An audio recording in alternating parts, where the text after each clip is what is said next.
കർത്താവായ യേശു ക്രിസ്തുവിൻ്റെ നിസ്തുല്യമായ നാമം വാഴ്ത്തപ്പെടുമാറാകട്ടെ. ആശ്രയ ടി വി ചാനൽ എല്ലാ ആത്മീയ പ്രേക്ഷകർക്കും ജീവൻ്റെ വഴി എന്ന ഈ ആത്മീയ സംരക്ഷണത്തിനായി കർത്താവിനെ സ്തുതിക്കുന്നു. ദൈവമേവർക്കും നിത്യസമാധാനവും ആത്മീയ അനുഗ്രഹങ്ങളും സ്വർഗീയ നന്മകളും തരട്ടെ എന്ന് ക്രിസ്തുവിൽ ആശംസിക്കുകയും പ്രാർത്ഥിക്കുകയും ചെയ്യുന്നു. തെസ്സലോനിക്കർക്ക് ലേഖനം 1 തെസ്സലോനിക്കർക്ക് ലേഖനം 3-ാം അധ്യായം അതിൻ്റെ 3-4 വാക്യങ്ങൾ വായിക്കുമ്പോൾ, കഷ്ടം അനുഭവിപ്പാൻ നാം നിയമിക്കപ്പെട്ടിരിക്കുന്നു എന്ന് നിങ്ങൾ തന്നെ അറിയുന്നുവല്ലോ. നാം കഷ്ടം അനുഭവിക്കേണ്ടി വരും എന്ന് ഞങ്ങൾ നിങ്ങളോട് കൂടെ ഇരുന്നപ്പോൾ മുൻപ് കൂട്ടി പറഞ്ഞിട്ടുണ്ടല്ലോ. അപ്പോസ്തലനായ പൗലോസിൻ്റെ ഏറ്റവും വലിയ പ്രത്യേകത, ക്രിസ്തുവിൻ്റെ രക്തത്താൽ വീണ്ടെടുക്കപ്പെട്ട ദൈവസഭ, അത് ചെറിയ കൂട്ടമായാലും വലിയ കൂട്ടമായാലും, ആ ദൈവസഭയെ ക്രൈസ്തവിക ആശയത്തിൽ നിന്നും പുറത്തു പോകാതെ പ്രത്യാശ, സ്നേഹം, വിശ്വാസം, കർത്താവിൻ്റെ രഹസ്യവരവ് എന്നിത്യാദി ആത്മീയ ഗൗരവമേറിയ വിഷയങ്ങളിൽ അടിയുറച്ചു നിൽക്കുവാൻ അവരെ പ്രാപ്തരാക്കുന്ന ആത്മീയ കാഴ്ചപ്പാടോടുകൂടെയാണ് പൗലോസ് പല ലേഖനങ്ങളും എഴുതിയിരിക്കുന്നത്. പൗലോസിൻ്റെ 14 ലേഖനങ്ങളിൽ ആദ്യത്തെ ലേഖനമാണ് തെസ്സലോനിക്ക ലേഖനം. ബാക്കിയുള്ള 13 ലേഖനങ്ങൾ നാം ശ്രദ്ധിച്ചു വായിച്ചാൽ ഓരോ വിഷയത്തോട് കേന്ദ്രീകരിക്കപ്പെട്ടാണ് ലേഖനങ്ങൾ എഴുതിയിരിക്കുന്നത്. റോമാലേഖനത്തിനകത്ത് താൻ ഉദ്ദേശിക്കുന്നത് ഒരു വിഷയമാണ്. ഫിലിപ്പി ലേഖനത്തിൽ, ഫിലോമോൻ്റെ ലേഖനത്തിൽ, എഫീസ് ലേഖനത്തിലൊക്കെ. പക്ഷേ ഈ തെസ്സലോനിക്ക ലേഖനത്തിലേക്ക് വരുമ്പോൾ ഒരുപാട് വിഷയങ്ങൾ ഇതിനകത്ത് പൗലോസ് കൈകാര്യം ചെയ്യുന്നുണ്ട്, ഒത്തിരി വിഷയങ്ങൾ. എന്താണെന്ന് പറഞ്ഞാൽ, തൻ്റെ ആദ്യ ലേഖനമായതുകൊണ്ട് തന്നെ താൻ ദൈവസഭയ്ക്ക് ദൈവിക ആശയങ്ങൾ, ആത്മീയ കാഴ്ചപ്പാട് ഉണർത്തുന്ന ആശയങ്ങൾ എഴുതാൻ തുടങ്ങിയപ്പോൾ ഒരുപാട് വിഷയങ്ങൾ തനിക്ക് ഈ ലേഖനത്തിനകത്ത് ക്രോഡീകരിക്കേണ്ടി വന്നു. എന്നിരുന്നാലും ദൈവസഭയ്ക്കൊരു വിഷയം നേരിട്ടപ്പോൾ ആ വിഷയത്തിനകത്ത് ദൈവസഭ മാനസികമായി തകർന്നു പോകാതിരിക്കേണ്ടതിന്, ആത്മീയമായി തകർന്നു പോകാതിരിക്കേണ്ടതിന് വളരെ ഗൗരവത്തോടു കൂടെയാണ് പൗലോസ് ആ വിഷയം കൈകാര്യം ചെയ്യുന്നത്. ഈ ലേഖനത്തിൻ്റെ പ്രഥമ വിഷയമെന്ന് പറയുന്നത് പൗലോസിൻ്റെ ശുശ്രൂഷയാൽ ഒരുക്കപ്പെടുന്ന ഒരു ചെറിയ കൂട്ടമാണ് തെസ്സലോനിക്ക സഭ.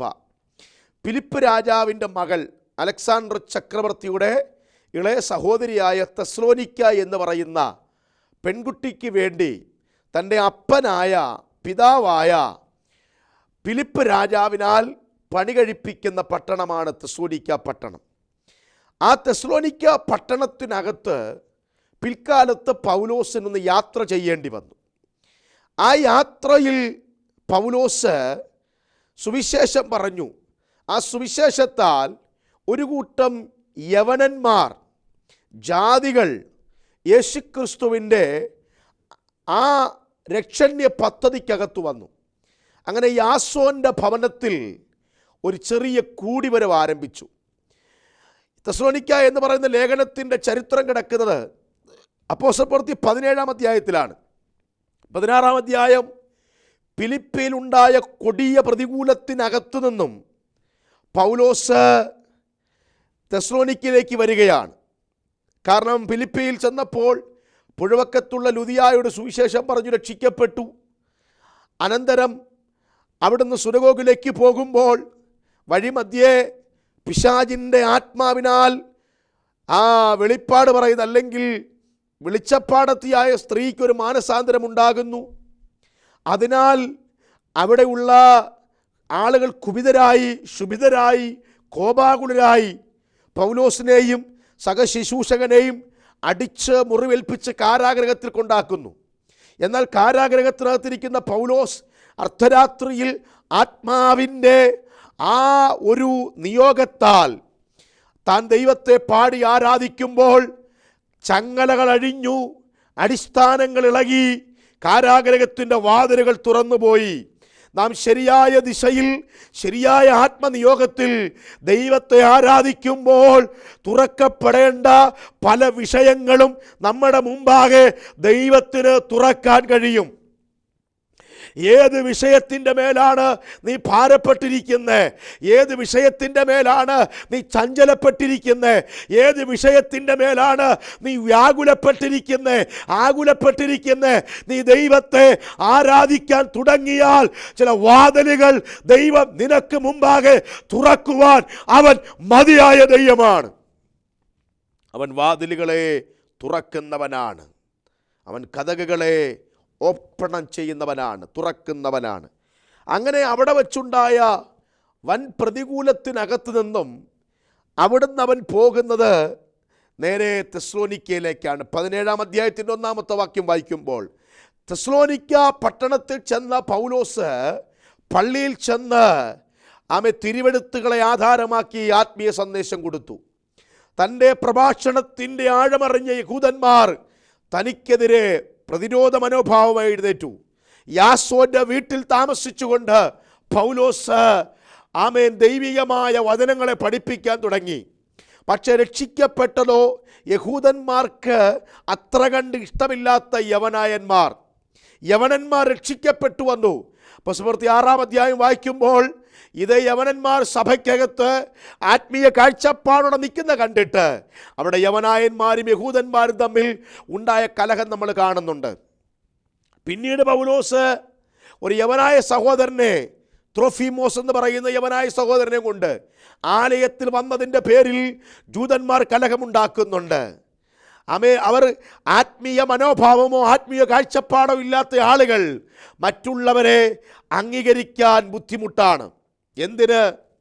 യേശുവിൻ്റെ കൂടെ നടന്ന 12 ശിഷ്യന്മാരുടെ കാലഘട്ടം അവരിങ്ങനെ പരിശുദ്ധാത്മാവിൽ വളരെ ശക്തരായി ശോഭിച്ചു കൊണ്ടിരിക്കുമ്പോൾ പൗലോസ് മാനസാന്തരപ്പെട്ട് യെരുശലേമിലേക്ക് എന്നപ്പോൾ അവരെ കൂട്ടുവാനോ കൂട്ടാക്കാനോ ശിഷ്യന്മാർ തയ്യാറായില്ല. എന്നാൽ ബർന്നബാസാണ് പിന്നെ പൗലോസിനെ ശുശ്രൂഷയിലേക്ക് കരം പിടിക്കുന്നത്.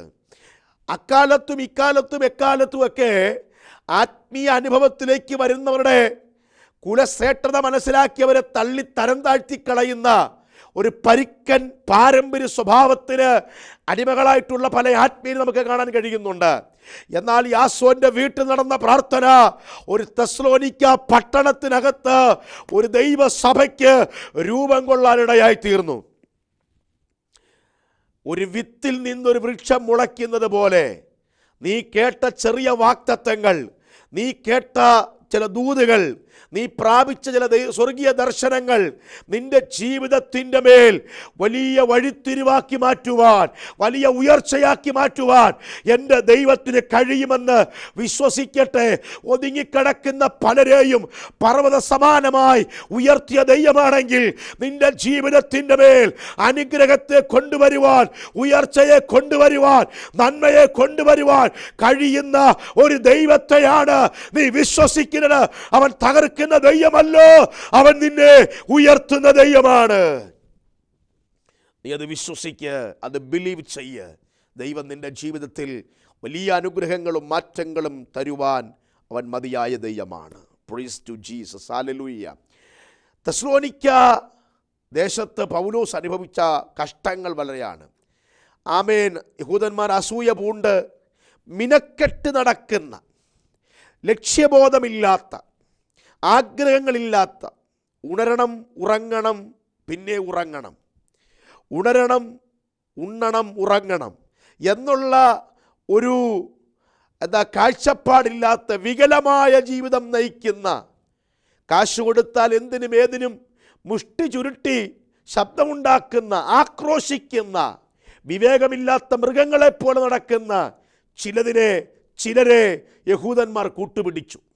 മാന്യ സ്ത്രീകൾ, 10 പേരോട് കാര്യം പറഞ്ഞാൽ മനസ്സിലാക്കാൻ, അംഗീകരിക്കാൻ നാട്ടിൽ നിലയും വിലയുമുള്ള ത്രാണിയുള്ള ചില സ്ത്രീകളെ എഴുന്നേൽപ്പിച്ചു. അവരെ കൊണ്ട് പൗലോസിന് വിരുദ്ധമായി കേസ് കൊടുപ്പിച്ചു. പൗലോസിനെ ഒതുക്കാൻ നോക്കി. വലിയ കഷ്ടം അനുഭവിച്ചുകൊണ്ട് പൗലോസ് ആ ദേശത്ത് ദൈവമെഴുതി. പിന്നീട് പൗലോസ് അവിടുന്ന് അഥേനയിലേക്ക് പുറപ്പെടുകയാണ്. 17-ാം അധ്യായത്തിൻ്റെ പകുതി ഭാഗം തുടങ്ങി പിന്നീട് പൗലോസിൻ്റെ ശുശ്രൂഷ അഥേനയിലാണ്. എന്നാൽ പിൽക്കാലത്ത് അഥേനയിലിരിക്കുന്ന പൗലോസ് തൻ്റെ കൂടെയുള്ള തിമത്തിയോസിനെ തെസ്സലോനിക്കയിലേക്ക് അയക്കുന്നുണ്ട്. തെസ്സലോനിക്കയിലേക്ക് അയച്ചിട്ട് തെസ്സലോനിക്ക സഭയുടെ ആത്മീയ നിലവാരം എന്തെന്നൊന്ന് വീക്ഷിക്കാൻ പൗലോസ് തിമത്തിയോസിനെ അയക്കുമ്പോൾ തിമത്തിയോസ് വന്ന് പറയുന്ന 2 ഇമ്പോർട്ടൻ്റ് കാര്യങ്ങളാണ്. ഒന്ന്, അവരുടെ ഇടയിൽ തെറ്റായ ചില ആശയങ്ങൾ പ്രചരിപ്പിക്കുന്നു. 2, അവർക്കുണ്ടായ കഷ്ടങ്ങളിൽ അവർ ദൈവിക ബന്ധത്തിൽ നിന്നും അല്പം അകലാൻ തുടങ്ങിയിരിക്കുന്നു. ഈ 2 വിഷയങ്ങൾ ദൈവസഭയുടെ ആത്മീയ വളർച്ചയ്ക്ക് ഒരു തകർച്ച ഉളവാക്കുമെന്ന് കണ്ടപ്പോൾ അവരെ ക്രിസ്തുവിൽ ഉറപ്പിക്കേണ്ടതിന്, പ്രത്യാശ വർദ്ധിപ്പിക്കേണ്ടതിന്, സ്നേഹം ഊട്ടി ഉറപ്പിക്കേണ്ടതിന്, അവർ പ്രാപിച്ച ആത്മമണ്ഡലം ബലഹീനമായി പോകാതിരിക്കേണ്ടതിന് പൗലോസ് എഴുതുന്ന ആത്മീയ ദൂതുകളാണ് 1 തെസ്സലോനിക്ക ലേഖനം. അതിനകത്ത് പൗലോസ് എടുത്തു പറയുകയാണ്, നാം കഷ്ടം അനുഭവിപ്പാൻ നിയമിക്കപ്പെട്ടിരിക്കുന്നു. ലോകത്തിൽ നമുക്ക് കഷ്ടമുണ്ട്, എങ്കിലും ധൈര്യപ്പെടുവീൻ, ഞാൻ ലോകത്തെ ജയിച്ചിരിക്കുന്നു. അപ്പം ഈ ലോകവാസം കഷ്ടമാണ്. എത്ര ആത്മീയ ദൂത് നീ കേട്ടാലും, എത്ര ആത്മീയ സന്ദേശം നിനക്കുണ്ടെങ്കിലും, എത്ര ധനികനോ ആയിരുന്നാലും, എത്ര അഭിഷേകമുള്ളവനായിരുന്നാലും, ഈ ഭൂമിയിൽ സ്വർഗം നിശ്ചയിച്ചിരിക്കുന്ന കഷ്ടതയിലൂടെ നീ കടന്നു പോകേണ്ടി വരും. എന്നാൽ കഷ്ടകാലത്ത് കൂടെ ഇരിക്കാമെന്ന് പറഞ്ഞൊരു ദൈവം, കഷ്ടതയിൽ ഉത്തരമരുളാമെന്ന് പറഞ്ഞൊരു ദൈവം. അതുകൊണ്ടാണ് പൗലോസ് പറയുന്നത്, ഞാൻ കഷ്ടം സഹിക്കുവാൻ ഇഷ്ടപ്പെടുന്നു. കാരണം കഷ്ടം എന്നിൽ പെരുകുന്തോറും ദൈവത്തിൻ്റെ ആശ്വാസവും എന്നിൽ പെരുകപ്പെടുകയാണ്. കാരണം കഷ്ടതയിലൂടെ പൗലോസ് കണ്ട ആത്മീയ ഉണർവുകൾ, ആത്മീയ ദർശനങ്ങൾ, ആത്മീയ അനുഭവങ്ങൾ ഒരിക്കലും ദൈവകൃപ പ്രാപിച്ച ഒരു മനുഷ്യൻ്റെ ജീവിതത്തിൽ കഷ്ടത വന്നാൽ അത് പൈശാചികമാണെന്നും ശാപത്തിൻ്റെ അവസ്ഥയാണെന്നും പുലമ്പി അതിനെ തള്ളിക്കളയത്തില്ല. കഷ്ടതയിൽ ദൈവത്തിൻ്റെ പദ്ധതിയെ തിരിച്ചറിയുന്ന ആത്മീയ കാഴ്ചപ്പാടുള്ള ദൈവജനത്തിനായി സ്തോത്രം ചെയ്യുകയാണ്. ഇന്ന് പകൽ സാമ്പത്തികമായ കഷ്ടം, ശാരീരികമായ കഷ്ടം, തലമുറയെക്കുറിച്ചുള്ള കഷ്ടം നിന്റെ ജീവിതത്തിൻ്റെ മേൽ അലയടിച്ച് തിരമാലയെപ്പോലെ ഉയരുന്നെങ്കിൽ ആ കഷ്ടതയുടെ നടുവിൽ മനുഷ്യൻ നിന്നെ കൈവിട്ടാലും ദൈവം നിന്നെ കൈവിടത്തില്ല. അവൻ നിന്റെ കൂടെ ഉണ്ട്, അവൻ നിന്റെ ചാരയുണ്ട്, അവൻ നിന്നെ വിടിവിപ്പാൻ മതിയായ ദൈവമാണ്. ആ കഷ്ടതയുടെ നടുവിൽ ദൈവത്തിൻ്റെ പദ്ധതി, തികവുള്ള ദൈവത്തിൻ്റെ പദ്ധതി, സ്വർഗീയ പദ്ധതി തിരിച്ചറിയുന്നവർക്കായി സ്തോത്രം ചെയ്യുന്നു. കഷ്ടകാലം വന്നപ്പോൾ യോബിൻ്റെ ഭാര്യ പോയി, മക്കൾ പോയി, നന്മ പോയി, പദവി പോയി, ശരീരം പോയി. പക്ഷെ ദൈവം അവനെ കൈവിട്ടില്ല. ആ കഷ്ടകാലത്തിനനന്തരം തൻ്റെ ജീവിതത്തിൻ്റെ ഉള്ളറകളിൽ ശ്രേഷ്ഠമായ അനുഗ്രഹങ്ങൾ ദൈവം പകരാനിടയായി തീർന്നു, ദൈവം കൊടുക്കാനിടയായി തീർന്നു. എനിവേ ഇന്ന് പകൽക്കാലം ഈ സന്ദേശം കേൾക്കുമ്പോൾ ഏതെങ്കിലും ഒരു കഷ്ടതയ്ക്കകത്താണ് നീ ഇരിക്കുന്നെങ്കിൽ, ഏതെങ്കിലും ഞെരുങ്ങുന്ന അനുഭവത്തിലൂടെയാണ് നീ കടന്നു പോകുന്നെങ്കിൽ, നിശ്ചയമായും ആ ഉയർത്തപ്പെട്ട ദൈവത്തിൻ്റെ കരത്തിൻ്റെ മഹിമയാർന്ന വല്ലഭത്വം നിൻ്റെ ജീവിതത്തിനകത്ത് പരാജയപ്പെടുത്തുവാനല്ല, നിന്നെ ജയാളിയായി നടത്തുവാൻ, നിന്നെ കരുതുന്നവൻ, നിന്നെ കാക്കുന്നവൻ, നിന്നെ സഹായിക്കുന്നവൻ, നിന്നെ മാനിക്കുന്നവൻ, ആ ദൈവത്തിൻ്റെ കരം ഈ കഷ്ടകാലത്ത് നിന്നോട് കൂടെ ഇരിക്കുമെന്ന് നീ വിശ്വസിച്ച് അവന് മഹത്വം കൊടുക്കാനിടയാകട്ടെ. Praise the Lord. ആ കഷ്ടതയുടെ നടുവിൽ നമ്മെ നടത്തുന്ന ഒരു ദൈവം. ഹല്ലേലൂയ. അപ്പോൾ പൗലോസ് പറയുന്നു, തെസ്സലോനിക്ക സഭയോട് പറയുകയാണ്, ഈ കഷ്ടം അനുഭവിക്കാൻ നാം നിയമിക്കപ്പെട്ടവരല്ലോ. ഈ കഷ്ടകാലം നിങ്ങളെ തകർക്കുന്നതല്ല. ഈ കഷ്ടത നിങ്ങളുടെ ജീവിതത്തിൻ്റെ ഉള്ളറകളിൽ വലിയ മാറ്റം വരുത്തുകയാണ്.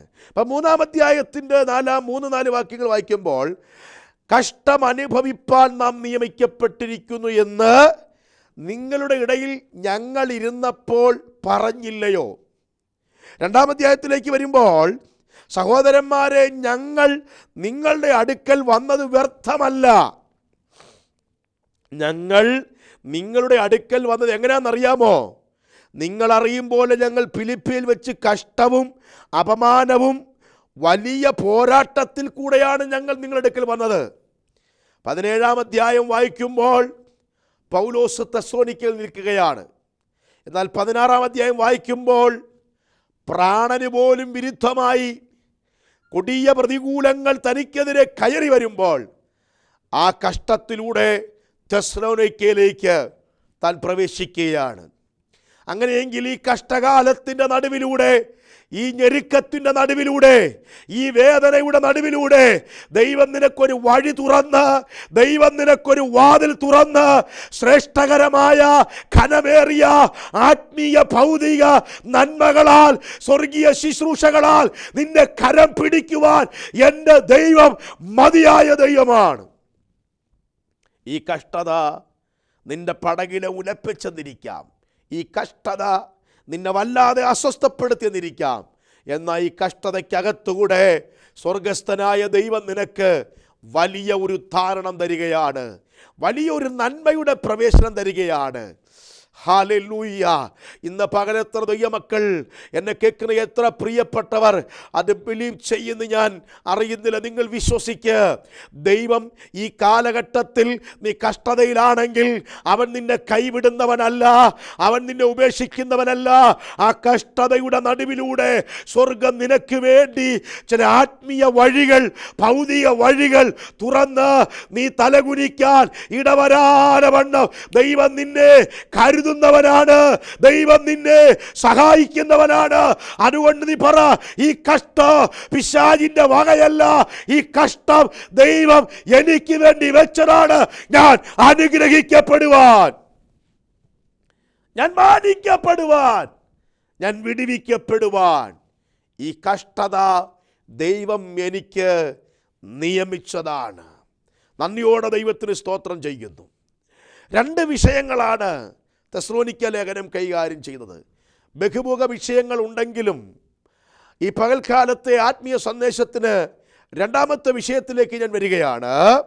1-ാം അധ്യായത്തിൻ്റെ 10-ാമത്തെ വാക്യത്തിലേക്ക് വരുമ്പോൾ, ആമേ സ്തോത്രം, അവൻ മരിച്ചവരുടെ ഇടയിൽ നിന്നും ഉയർപ്പിച്ച തൻ്റെ പുത്രനും വരുവാനുള്ള കോപത്തിൽ നിന്നും നമ്മെ വിടുവിക്കുന്നവനുമായ യേശു സ്വർഗത്തിൽ നിന്ന് വരുന്നത് കാത്തിരിപ്പാനും.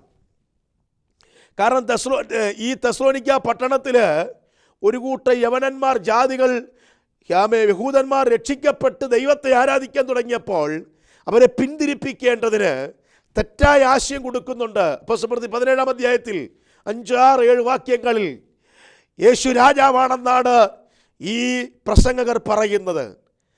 ഒരു കാലത്ത് പലസ്തീൻ്റെ പച്ചമണ്ണിൽ തച്ചനായിരുന്ന യോസേപ്പിൻ്റെ മകനെങ്ങനെ രാജാവാകും? സ്തോത്രം. മുക്കുവന്മാരുടെ സഹോദരൻ എങ്ങനെ രാജാവാകും? ദരിദ്ര കുടുംബത്തിൽ ജനിച്ചവൻ എങ്ങനെ രാജാവാകും എന്നുള്ള ഒരു തെറ്റായ ചിന്ത രക്ഷിക്കപ്പെട്ട തെസ്സലോനിക്ക സഭയുടെ കാതുകളിൽ കൊടുത്തപ്പോൾ അവർ ഒന്ന് ചാഞ്ചാടാൻ തുടങ്ങി. അതിന് പൗലോസ് പറയുന്നു, യേശു രാജാവായിട്ട് ഇപ്പോഴല്ല വരുന്നത്, ഇപ്പോൾ അവൻ വരുവാനുള്ള കോപത്തിൽ നിന്ന് നമ്മെ വിടുവിപ്പാനാണ് വന്നിരിക്കുന്നത്. സ്വർഗത്തിൽ നിന്ന് തൻ്റെ മഹിമകൾ വെടിഞ്ഞ് വേഷത്തിൽ മനുഷ്യനായി താണഭൂമിയിലേക്ക് അവൻ ഇറങ്ങി വന്നത് രാജാവായിട്ടല്ല, മനുഷ്യനെ പാപത്തിൽ നിന്നോ നിത്യനാശത്തിൽ നിന്നോ വരുവാനുള്ള കോപത്തിൽ നിന്നോ വിടുവിപ്പാനത്രേ യേശു ജഡ അവതാരം എടുത്ത് ഭൂമിയിൽ വന്നത്. എന്നാൽ യേശു രാജാവാണെന്നുള്ള തെറ്റിദ്ധാരണ ജൂതൻ്റെ ഇടയിൽ കൊടുത്തു. അതുകൊണ്ടായിരിക്കും ഒരിക്കൽ ഇസ്രായേൽ മക്കളാണ് പറഞ്ഞത്, നീ ഞങ്ങൾക്ക് രാജാവായിട്ട് വാഴുമോ എന്ന്. യേശു രാജാവാണ്, രാജാതിരാജാവാണ്, കർത്താവാണ്. അവൻ രാജകീയ വേഷം ധരിച്ച് അവൻ വെള്ളാസിംഹാസനത്തിൽ ഇരിക്കുന്നൊരു കാലം ഉണ്ട്. എന്നാൽ തെസ്സലോനിക്ക സഭയെ തെറ്റിദ്ധരിപ്പിക്കുകയാണ്, അവരെ ആശയക്കുഴപ്പത്തിനകത്താക്കിയാണ്. പൗലോസ് പഠിപ്പിച്ച ആത്മീയ വിഷയത്തിൽ നിന്നും അവരെ പിന്തിരിപ്പിക്കുകയാണ്. ഇന്ന് പകൽ തെറ്റായ ആശയങ്ങൾ പ്രചരിപ്പിച്ച് നീ പ്രാപിച്ചിരിക്കുന്ന വിശ്വാസത്തിൽ നിന്നും, നീ പ്രാപിച്ചിരിക്കുന്ന ദൈവിക സത്യത്തിൽ നിന്നും, ആത്മീയ ദൂതിൽ നിന്നും നിന്നെ വല്ലാതെ ഉലച്ച് ഒതുക്കിക്കളയുന്ന നൂതനമായിട്ടുള്ള പൈശാചികമായ ആശയങ്ങളെ ശാസിച്ചുകൊണ്ട് ക്രിസ്തുവിൽ എനിക്കുള്ള ആഴം, അവബോധം, ബോധം, നീതി മനസ്സിലാക്കി ദൈവത്തെ ആരാധിച്ച് മുന്നേറുവാൻ ഇന്ന് പകൽ ദൈവം നിങ്ങളെ ശക്തീകരിക്കട്ടെ. 2 വിഷയങ്ങൾ കൊണ്ടിട്ട് തെസ്സലോനിക്ക സഭയെ വല്ലാതെ അസഹ്യപ്പെടുത്തുമ്പോൾ 5 വാക്കുകളിലൂടെ പൗലോസ് സഭയെ ഉറപ്പിക്കുകയാണ്. 1:10 വാക്യത്തിൽ സ്വർഗത്തിൽ നിറങ്ങി വരുന്ന യേശു. 3:13 പറയുന്നു അനന്യമായി വെളിപ്പെടുന്നവൻ. 4:17-18 വാക്യത്തിൽ പറയുന്നു മേഘങ്ങളിൽ നാം എടുക്കപ്പെടേണ്ടതിന് അവൻ വരുന്ന ദൈവമാണ്, യേശുക്രിസ്തു വരുന്നു. 5:23 പറയുന്നു അവൻ്റെ പ്രത്യക്ഷതയിൽ അനന്യമായി കാക്കപ്പെടും വണ്ണം. ഈ 5 വാക്യങ്ങൾ പൗലോസ് പറഞ്ഞതിൻ്റെ ഏക കാരണം കർത്താവിൻ്റെ വരവിനെയാണ്. അഥവാ തെസ്സലോനിക്ക ദൈവസഭയെ യഹൂദന്മാരുടെ ഉപദേശങ്ങൾ കേട്ട് നീ ചാഞ്ചാടരുത്, നീ ഇളകിപ്പോകരുത്. കനമേറിയ പ്രത്യാശയ്ക്ക്, ശ്രേഷ്ഠമേറിയ പ്രത്യാശയ്ക്ക്, സ്വർഗീയമായ പ്രത്യാശയ്ക്ക് നിന്നെ വിളിച്ചിരിക്കൊണ്ട് നിന്നെ ഇളക്കുന്നവരുടെ മുമ്പിൽ പൗലോസ് അവരെ ഉറപ്പിക്കുന്നതാണ് 5 വാക്യങ്ങളിലൂടെ. രക്ഷകനും നാഥനുമായ യേശു അവൻ തൻ്റെ സഭയെ ചേർപ്പാൻ വീണ്ടും വരുന്നവനാണ്. എന്നാൽ പൗലോസിൻ്റെ ഇതര ലേഖനങ്ങൾ പഠിക്കുമ്പോൾ കെട്ടുകഥകൾ പറഞ്ഞ് വിശ്വാസത്തിൻ്റെ ആരോഗ്യം കെടുത്തുന്നവർ, കെട്ടുകഥകൾ പറഞ്ഞ് ആരാധനയെ ബലഹീനമാക്കുന്നവർ, കെട്ടുകഥകൾ പറഞ്ഞ് മനുഷ്യരെ ദൈവദാസന്മാർക്ക്, അപ്പോസ്തലന്മാർക്കെതിരെ നിർത്തുന്നവർ, കെട്ടുകഥകൾ പറഞ്ഞ് ആരാധനയ്ക്കെതിരെ ആയുധമടിപ്പിക്കുന്നവർ. എന്നാൽ പൗലോസ് പറയുന്നു നമ്മുടെ ഏക പ്രത്യാശയ്ക്കും ഏകരക്ഷയ്ക്കും കാരണമായ യേശുക്രിസ്തുവിൻ്റെ വരവിന് വേണ്ടി കാത്തിരിക്കേണ്ടവരല്ലയോ നാം. അതുകൊണ്ടാണ് കൊരിന്ത്യർ ലേഖനത്തിൽ പറയുന്നത് നാം ഒരു കൃപാവരത്തിനും കുറവില്ലാത്തവരായി നമ്മുടെ കർത്താവിനെ കാത്തിരുന്നവരാണ് നിങ്ങൾ. പ്രിയമുള്ളവരെ, കർത്താവിൻ്റെ വരവിന് വേണ്ടി, അവൻ്റെ രഹസ്യവരവിൽ തിരുസഭയെ എടുക്കപ്പെടുമ്പോൾ നാം തള്ളപ്പെടാതെ, ഉപേക്ഷിക്കപ്പെടാതെ ആ വരവിലും നാമും എടുക്കപ്പെടേണ്ടതിന് ആ ദൈവകരങ്ങളിലേക്ക് ഇന്ന് പകൽക്കാലം ഏൽപ്പിച്ചു കൊടുക്കാം. ഈ ലോകത്തിൽ നമുക്ക് ഘട്ടമുണ്ട്, എങ്കിലും ധൈര്യപ്പെടുവീൻ, ഞാൻ ലോകത്തെ ജയിച്ചിരിക്കുന്നു. ആ വാക്കിൽ വിശ്വസിക്കാം, ആ വാക്കിൽ നമുക്ക് വിശ്വാസത്തോടെ ഏൽപ്പിച്ചു കൊടുക്കാം. ദൈവ പദ്ധതിക്കായി നമ്മെ സമർപ്പിക്കാം, ദൈവ ഇഷ്ടത്തിനായി നമ്മെ സമർപ്പിക്കാം. കർത്താവിൻ്റെ വരവിനായി നീതിയോടെ കാണപ്പെടുവാൻ ദൈവം നമ്മെ സഹായിക്കട്ടെ. ദൈവം നമ്മെ അവിടുന്ന് ബലപ്പെടുത്തുമാറാകട്ടെ. നീതി സൂര്യനായ ദൈവത്തിൻ്റെ സാന്നിധ്യം അകമഴിഞ്ഞ് ആരാധനയുടെ അനുഭവം ഉള്ളവരായി മുന്നേറുവാൻ ദൈവം നമ്മെ സഹായിക്കട്ടെ. ഈ വചനങ്ങളാൽ ദൈവം നമ്മെ ഈ ദിവസങ്ങളിൽ ഈ അധർമ്മത്തിൻ്റെയും പാപത്തിൻ്റെയും ഇരുട്ടിൻ്റെയും വ്യാപാരം കൊടികുത്തുന്ന ഈ കാലഘട്ടത്തിൽ ദൈവകൃപയോടെ മുന്നേറുവാൻ ദൈവം നമ്മെ സഹായിക്കട്ടെ എന്ന് പറഞ്ഞുകൊണ്ട് ദൈവം നിങ്ങളെ അനുഗ്രഹിക്കട്ടെ. God bless you. ക്രിസ്തുവിൽ അനുഗ്രഹിക്കപ്പെട്ടൊരു കാലം നിങ്ങൾക്ക് നേരുന്നു. ദൈവം നമ്മെ ബലപ്പെടുത്തും. ദൈവം നമ്മെ അനുഗ്രഹിക്കട്ടെ. Praise the Lord.